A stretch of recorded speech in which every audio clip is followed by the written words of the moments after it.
മൂവാറ്റുപുഴയിൽ 8 പേരെ കടിച്ചുകീറിയ നായയ്ക്ക് പേവിഷബാധ സ്ഥിരീകരിച്ചു. നായയുടെ പോസ്റ്റ്മോർട്ടത്തിലാണ് പേവിഷബാധ സ്ഥിരീകരിച്ചത്. കുട്ടികളടക്കമുള്ള 8 പേർക്കാണ് നായയുടെ കടിയേറ്റത്. കൂടുതൽ വിവരങ്ങളുമായി സാലി മുഹമ്മദ് ചേരുന്നുണ്ട്. സാലി, വളരെ ഗൗരവകരമായ ഒരു കാര്യം തന്നെയാണ് ഈ നായയുടെ കടിയേറ്റ കുട്ടികളടക്കം 8 പേർക്ക് നായയുടെ കടിയേറ്റിട്ടുണ്ട്. ഇവർ ചികിത്സയിലാണോ? അതായത് കഴിഞ്ഞ വ്യാഴാഴ്ച ആണ് ഇങ്ങനൊരു സംഭവം നടക്കുന്നത്. നഗരസഭയിലെ ഒരു 3-4 വാർഡുകളിൽ വ്യാപകമായ ഒരു വളർത്തുനായ കൂടിൽ നിന്ന് പുറത്തിയാടി ഇറങ്ങി കുറെ പേരെ കടിക്കുകയായിരുന്നു. അതിൽ 8 പേർക്കാണ് കടിയേറ്റത്. അതിൽ ഒരു കുട്ടിയുണ്ടായിരുന്നു.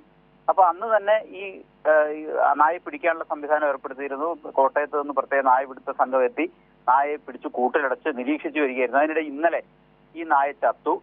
ജഡം പോസ്റ്റ്മോർട്ടം ചെയ്തു. പോസ്റ്റ്മോർട്ടത്തിലാണ് നായയ്ക്ക് പേവിഷബാധ ഉണ്ടായിരുന്നു എന്ന് വ്യക്തമായിരിക്കുന്നത്. അതായത് ഇനി അടുത്ത സാഹചര്യത്തിൽ നോക്കേണ്ടത്, ഇതിനകം തന്നെ ചികിത്സ തേടിയവരുടെ കാര്യത്തിൽ ആശങ്കയ്ക്ക് വകയില്ല. അവർക്ക് ആന്റി റാബീസ് വാക്സിൻ കൊടുത്തിട്ടുണ്ട്. അവർക്ക് ഇനി പേവിഷബാധ ഉള്ള നായാണ് കടിച്ചതെങ്കിലും മറ്റാരോഗ്യ പ്രശ്നങ്ങൾ ഉണ്ടാവില്ല. പക്ഷേ ഇതിന്റെ ഒരു രണ്ടാമത്തെ ഒരു ഘട്ടം ഉണ്ടാകുന്നത്, ഏതെങ്കിലും തരത്തിൽ ആരെങ്കിലും ചികിത്സ തേടാതിരുന്നിട്ടുണ്ടെങ്കിൽ അവരെ ബാധിക്കും. മറ്റൊന്ന്, ചില മറ്റു വളർത്തുമൃഗങ്ങളെയും പശുക്കളെയൊക്കെ ഇത് ആക്രമിച്ചിട്ടുണ്ടോ എന്ന് സംശയമുണ്ട്. അങ്ങനെയാണെങ്കിൽ ഈ പേവിഷബാധ കൂടുതൽ സ്ഥലങ്ങളിലേക്ക് വ്യാപിക്കാൻ സാധ്യതയുണ്ട്. കാരണം അവർക്കൊന്നും ചികിത്സ ലഭ്യമായിട്ടുണ്ടാവില്ല, വാക്സിനും ലഭ്യമായിട്ടുണ്ടാവില്ല. അങ്ങനെ വാക്സിൻ ലഭ്യമാവാത്ത, ചികിത്സ തേടാത്ത ആരെങ്കിലും ഇത്തരത്തിൽ ആക്രമണത്തിന് ഇരയായിട്ടുണ്ടെങ്കിൽ അക്കാര്യത്തിൽ ആശങ്കയുണ്ട്.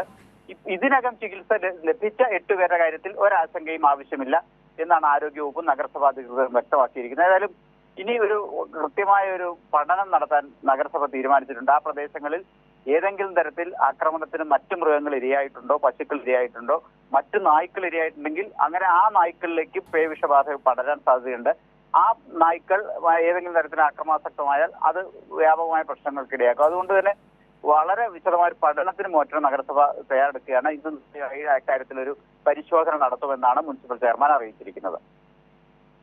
ശരി, മൂവാറ്റുപുഴയിൽ നാട്ടുകാരെ കടിച്ച നായയ്ക്ക് പേവിഷബാധ സ്ഥിരീകരിച്ചു. കുട്ടികളടക്കം 8 പേരെയാണ് നായ കടിച്ചത്. വിശദാംശങ്ങളാണ് സാലി മുഹമ്മദ് നൽകിയത്.